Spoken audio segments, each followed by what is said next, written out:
అమెరికాలోని టెక్సాస్ రాష్ట్రాన్ని భారీ వరదలు ముంచెత్తాయి.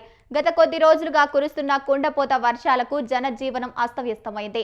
ఈ జల ప్రళయంలో ఓ క్రిస్టియన్ సమ్మర్ క్యాంపు నుంచి 20 మందికి పైగా బాలికలు గల్లంతవడం తీవ్ర విషాదాన్ని నింపింది. ఈ ప్రకృతి విపత్తులో ఇప్పటివరకు మొత్తం 24 మంది మరణించినట్లు అధికారులు ధృవీకరించారు.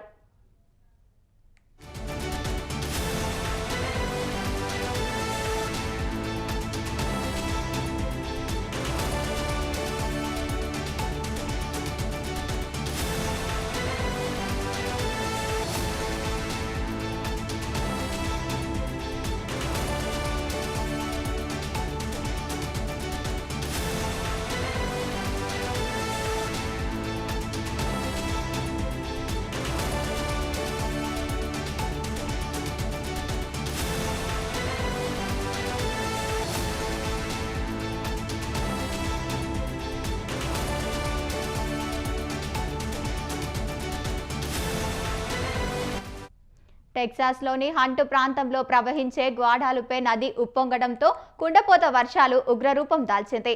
నది ఉప్పొంగడంతో దాని తీవ్రత ఏర్పాటు చేసిన ఓ ప్రముఖ క్రిస్టియన్ క్యాంపుకు వరద నీరు పూర్తిగా ముంచెత్తింది. వేసవి శిక్షణ శిబిరం కోసం అక్కడికి వచ్చిన 23 నుంచి 25 మంది బాలికలు వరద ప్రవాహంలో గల్లంతైనట్లు అధికారులు తెలిపారు. దీంతో తమ పిల్లల ఆచూకీ తెలియక తల్లిదండ్రులు తీవ్ర ఆందోళన చెందుతున్నారు. చిన్నారుల ఫోటోలను సోషల్ మీడియాలో పోస్టు చేస్తూ కన్నీరు మున్నీరవుతున్నారు.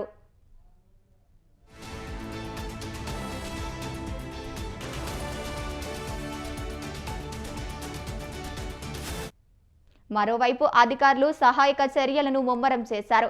వరదల్లో చిక్కుకున్న సుమారు 200 మందిని సురక్షిత ప్రాంతాలకు తరలించారు. గల్లంతైన బాలికల కోసం హెలికాప్టర్లు, పడవల సాయంతో ముమ్మరంగా గాలిస్తున్నారు. నది ఉద్రిక్తి, ప్రతికూల వాతావరణం సహాయక చర్యలకు ఆటంకంగా మారినట్లు తెలుస్తోంది. భారీ వరదల కారణంగా అనేక నివాసాలు నీట మునిగి లోతట్టు ప్రాంతాలు పూర్తిగా జలమయమయ్యాయి.